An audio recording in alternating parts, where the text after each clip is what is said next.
to YourTownTV.com. I'm Jennifer Rogers. Last week, we had the opportunity to interview U.S. House Majority Leader Eric Cantor. Now, we asked him a lot of your questions. Biggest question is, what are we going to do about job creation? Well, we're trying because we're the new majority in the House, and we only control half of one branch. And what we are doing is being able to, number one, not allow any more harmful legislation to small business job creators, and then trying to set the tone that, number one, we want to roll back the regulatory overreach of the Obama administration, specifically as it relates to industries in this area. They have been most onerous as far as manufacturing, oil and gas production, and frankly have cost tens of thousands of jobs nationwide, if not more. I'm not so sure about the numbers here in this area. But we are going to focus strongly on regulatory relief to create middle-class jobs, as well as focusing on the right kind of tax policy. Ultimately, it is to simplify our code and to bring down rates for everyone, broaden the base. Right now, we're going to be focused on making sure that that policy is achieved to create middle-class jobs. Another hot topic that came in from our viewers was this battle that's been ongoing in Washington. Will the Republicans and Democrats agree long enough to actually start making some positive changes in the government?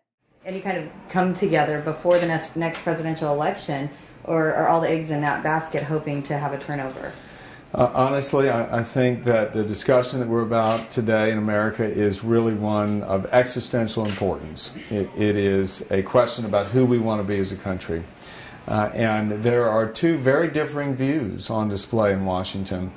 There's one that the president, I think, would support, which I believe puts the welfare state before free enterprise and capitalism. And there's one that I know that Kevin and I both believe in, which is free enterprise, which is making sure that everyone's got a fair shot at earning success.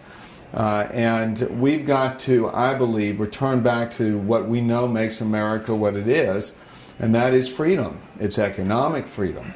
It's the ability to shape one's future through taking acts and acting in a way that can provide for that better path and not waiting for government to do it. And we will have, I think, continuing discussion as surrounding the debt ceiling and others. Hopefully we can make some progress, but I do think ultimately it's about November 2012 that will be determinative of how we go forward as a country.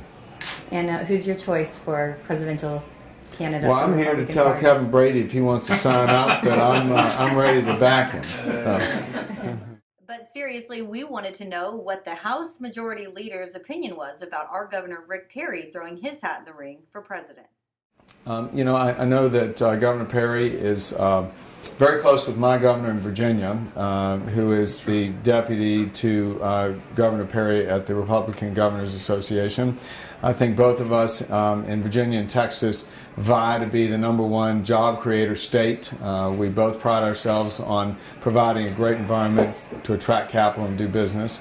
I think he's going to be a great entrant into a larger discussion where all the Republicans do have one thing in common. They think that Barack Obama's policies are wrong for America. And I think to a person, the existing candidates, we saw it on display last night, all believe that there's a better way, that we can turn to the strength of this country, which is in its people, in its small business people, to get jobs created again.